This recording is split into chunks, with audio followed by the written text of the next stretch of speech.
আসসালামু আলাইকুম। আমি ডক্টর খাদিজাতুল কোবরা, সহকারী অধ্যাপক, প্লাস্টিক সার্জারি বিভাগ, Dhaka medical college hospital. Plastic সার্জারিতে ব্রেস্টের কী অপারেশন করা হয়?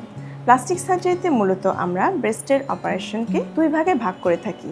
একটি হলো কসমেটিক ব্রেস্ট সার্জারি। এর মাঝে আমরা করে থাকি ব্রেস্ট রিডাকশন সার্জারি, অর্থাৎ বড় ব্রেস্টকে ছোট করা, ব্রেস্ট অগমেন্টেশন সার্জারি, অর্থাৎ ছোট ব্রেস্টকে বড় করা ইমপ্ল্যান্টের মাধ্যমে অথবা ফ্যাট গ্রাফটের মাধ্যমে, এবং মাস্টোপেক্সি অর্থাৎ ঝুলে যাওয়া ব্রেস্টকে টান টান করে সুন্দর আকৃতি প্রদান করা। এছাড়াও পুরুষের গাইনোকোমেশিয়া সার্জারিও কসমেটিক ব্রেস্ট সার্জারির মধ্যেই চলে আসে।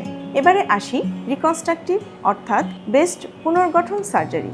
আমরা এতে ব্রেস্ট ক্যান্সারের পরবর্তীতে যে ব্রেস্টের ক্ষত তৈরি হয় এটি রিকনস্ট্রাকশনের মাধ্যমে কাভার করে থাকি, এবং অঙ্কোপ্লাস্টিক ব্রেস্ট সার্জারির মাধ্যমে সম্পূর্ণ ব্রেস্ট না কেটে অপারেশন করে পেশেন্টকে ক্যান্সার মুক্ত করে থাকি, এবং পরবর্তীতে ব্রেস্ট ক্যান্সারের যে কোনো চিকিৎসায় যে কোনো রিকনস্ট্রাকশন লাগলে তাও করে থাকি। এছাড়া বিভিন্ন রকমের বিনাইন টিউমার যেমন ফাইব্রোঅ্যাডেনোমা, ব্রেস্ট সিস, এই অপারেশনগুলো দাগমুক্তভাবেই আমরা প্লাস্টিক সার্জারিতে করে থাকি। ধন্যবাদ।